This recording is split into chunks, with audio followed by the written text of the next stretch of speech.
Hi, my name is Carmen, and I am an early childhood special education teacher, a life and ADHD coach, and I'm the host of this podcast, Authentically ADHD. I created this podcast to help anyone wondering if they have ADHD, people who have been diagnosed for a while and want some more support and community. I'm here to bring you the latest research on ADHD and neurodiversities while we talk about the good, the bad, and the ugly of ADHD. Are you ready? Let's get started.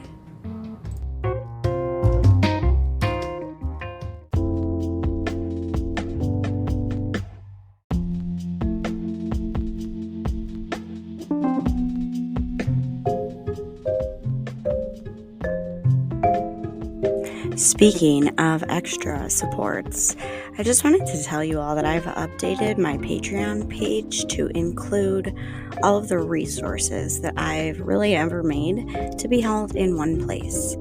Just head to my show notes. The VIP members do get a little extra, but you can also purchase like my brand new Ultimate ADHD journal and planner, which I've been using for the past year.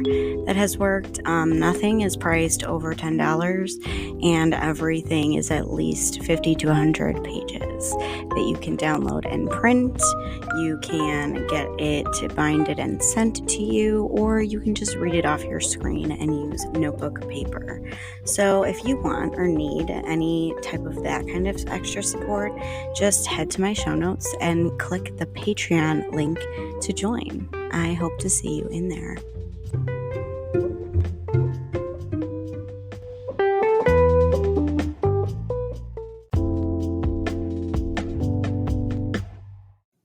Hi there, and welcome back to the podcast. How are you? I'm not going to lie, I have had a productive couple weeks, but then it hit me. Sore throat, cough, body aches. Yeah. So I spent a few days at a super low capacity. I am feeling better, but if you notice the scratchiness in my voice, and I do have my water on standby for that lingering dry cough that stays with you. So the biggest thing that's like hard for me when I get sick is that it's hard for me to slow down. I'm not able to get outside as much as I'd like to, and that restless feeling of just being sick and not, from watching too much TV and not being able to get up. I don't know about you, but I love being in nature. It heals me. And there is research that proves that being in nature can actually improve your ADHD symptoms, anxiety, and depression. So that's what we're going to dive into today. Nature's effects on ADHD, what nature deficit disorder is, and tips to help you get outside during the day. Are you ready? Let's get started. P.S. If you like this podcast, please don't forget to hit that follow button. We have ADHD and our memories suck, so it's like really nice to have new episodes of podcasts that I personally like just roll into my library. So I always make sure I hit that follow button. So if you do enjoy this podcast, please hit that follow button so that you can know every time I release a new episode. All right, onto the content. First, I want to talk about the concept of nature deficit disorder. Okay. It's not a disorder that's recognized by like the medical field yet, but it's something that scientists have studied in research, and it shows that children are in nature far less in this time and age than in any other. This is due to a few things. One being technology and devices, and the other is the overstimulation of the world in general. I mean, think about it. Wherever you turn, there is something vying for your attention. Ads, devices, tasks, people, emotions, etc. And then Add in an ADHD brain that is unable to focus your attention and shine that flashlight like where you want your focus to go. But because instead, what ADHDers seem to have is a disco ball of lights shining everywhere. And it takes a lot more time to focus down to one light. In other words, it's hard enough to regulate ourselves and our attention. But when we add in all the extra of the world and the environmental change is just really overstimulating, okay? It has an effect on children, all children, not just the kids that have neurodiverse brains. We have a hard time self-reflecting, okay? We have a hard time slowing down and focusing and regulating. So it makes tools like meditation, exercise, and journaling harder for us to use. Here's the thing. Research shows that spending more time in nature lowers anxiety, reduces the symptoms of ADHD and depression. The research says that the more trees and greenery, the more it helps. There are a few reasons for this. We have less vitamin D naturally produced in our bodies. Being outside raises those low levels of vitamin D. It also helps with our delayed circadian rhythm, which I've talked about before, because it helps our brain with wakefulness and sleep. So you may be able to improve your sleep, focus, and creativity. How does getting outside improve your creativity, you ask? Think about the surroundings of the outdoors. Think of how amazing it can look with the trees, the sun, the clouds, the shadows, and all the things that are surrounding you outside. They all help me, so I don't know. Maybe they can help you too. The research showed that being outdoors makes it so much easier to calm your nervous system in order to meditate. You know, that thing we need to do, like we need to stop and pay attention and be in the moment for. I never thought I could meditate. I never thought I was one of those people. I figured I was just bad at it, but I'm not. I just needed to include more nature in my life. And now I meditate outside.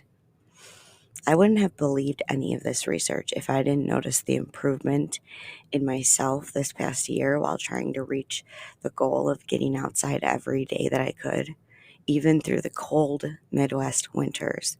But I did it. I wrapped up. I did what I needed to do, and I have been spending a ton more time walking outside, and I can tell you it has helped me immensely. It's helped with my creativity, my emotional regulation, my focus. I also get some of my best ideas while I'm on a walk, usually in my favorite park, which also has a pretty big pond. This is going to look different for everyone. I love water, so anything that has ponds, lakes, beaches, waterfalls, and even showers help me, even though those aren't outside. You may prefer a forest or a field, somewhere you can see the clouds, the sky, or actual things in nature, such as trees, animals, flowers, and leaves.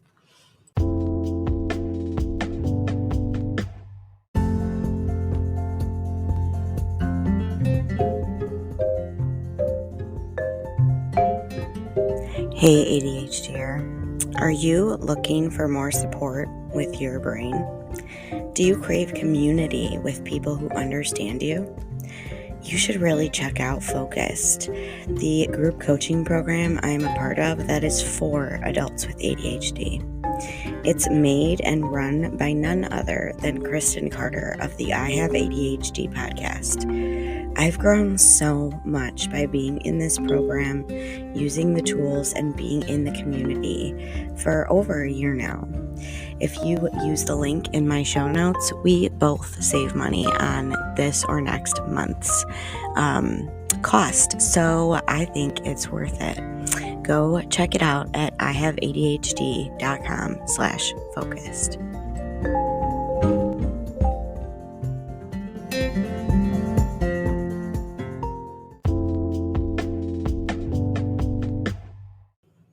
Furthermore, in this research, I also found that not just spending time engaging in nature, but engaging in outdoor activities.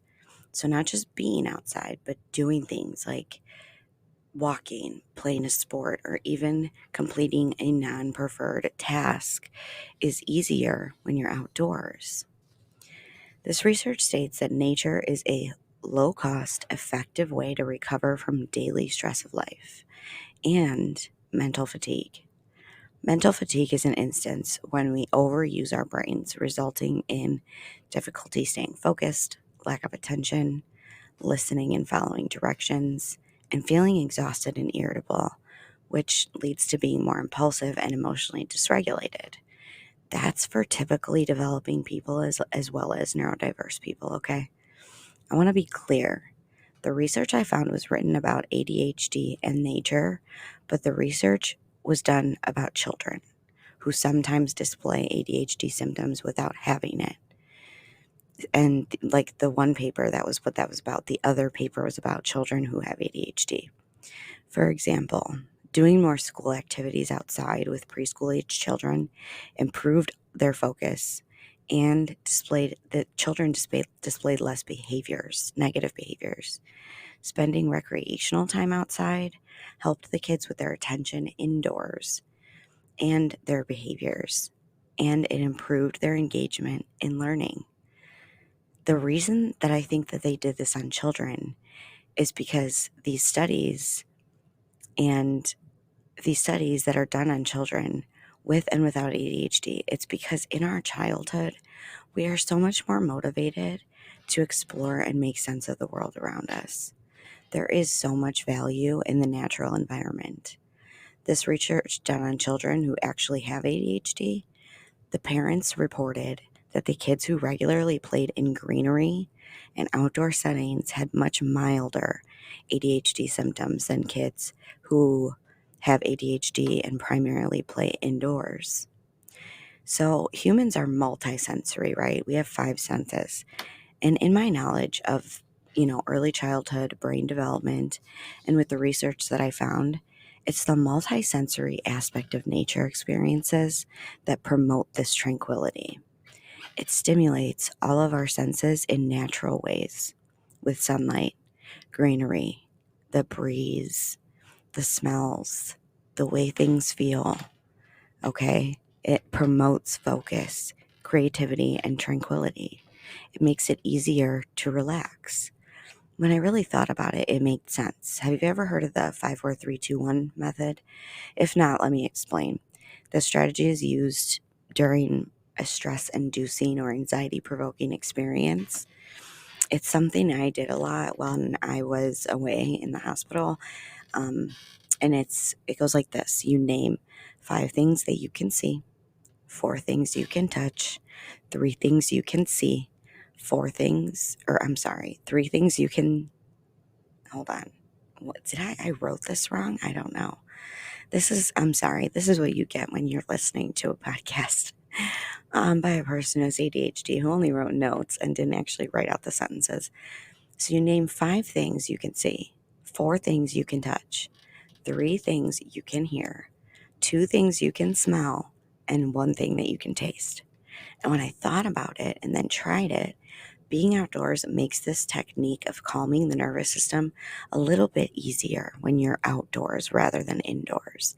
There's a lot more things to see, a lot more things to feel, and it helps you relax. The last part of the research I want to talk about is how nature can be healing.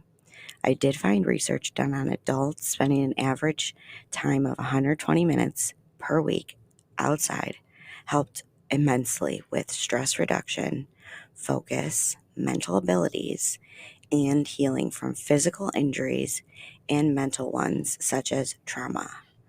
I guess we don't call it Mother Nature for no reason. I love wordplays. Mother Nature takes care of us, right? I was really happy to find this research because it proved that the improvements that I'm seeing in my own ADHD symptoms from spending that time outside were from that outlet in nature. So, do you want to get out in nature more? Maybe you don't know where to start, or you don't think that you have the time. So let's dive into that, shall we? When we want to incorporate new habits, strategies, or skills as ADHDers, we usually need to make time for it. We usually have to give up one thing in order to do another, or do these things in different ways. Incorporating nature into your life, if you don't already, will involve some of the things that, you know, you'll have to start small, right? So here's what I did. I first incorporated walks into my transitions. Not only did I get in nature, but it helped me reset my brain for the next activity. Through doing those transition walks, I noticed my focus was improving. So I started making time each morning to walk for about 30 minutes to an hour. My attention has since improved immensely, and my ability to regulate my emotions. I'm less impulsive, and I'm able to slow down a bit better. I'm able to pay attention to myself. So here are some ways that you can start to get outside more throughout your day. 1, take breaks outside. Take a work break outside, transition. Number 2, take your lunch outside or any meal of the day, a snack, dinner, anything. 3, take relaxing activities outside. So if you read, meditate, if you just take your phone outside and sit and scroll. That's not like the best suggestions, like try reading or meditating first. I usually will bring my headphones with me on my walk, but I will take them out halfway through so that I can have some quiet thinking time. Number 5, walk or bike for errands. There are so many benefits to this. Not only do you get outdoors, you get some exercise, and there's less of a carbon footprint because you just walk to the store instead of driving. Number 6, bring your work outside.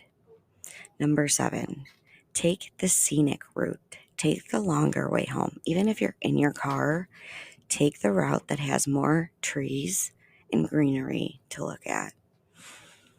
Number 8, pick up some outdoor hobbies like gardening, hiking, nature photography, or join some kind of outdoor sport. Number 9, take your workout outside. You usually work out inside, take it to the garage, take it to the driveway, take it to the backyard, or a park nearby. I swear it helps. And number 10, attend outdoor events or festivals. Those are even more fun because there's yummy food there, there's other people there, and it's still outside. Now, this research that I found was pretty brand new. So I don't have a lot to tell you. This is a shorter episode, but I would love to hear what you would like to hear about. I'd love to hear from you. What are some things that you would love to learn about your ADHD? You want me to dive into hyperfocus, or you want me to dive into focus in general? You can leave those comments in the little box below where it says, what did you think about this episode? And I usually set a poll so that you can vote right in Spotify on what you would like me to talk about next. Other than that, please scroll up if you do have the capacity and just pop me a rating. Okay? We've really been growing in listenership, but our ratings have not gone up the way that our listenership has. So I would really appreciate it. All right, my friends, that is all I have for now. Stay authentic, and we will talk soon.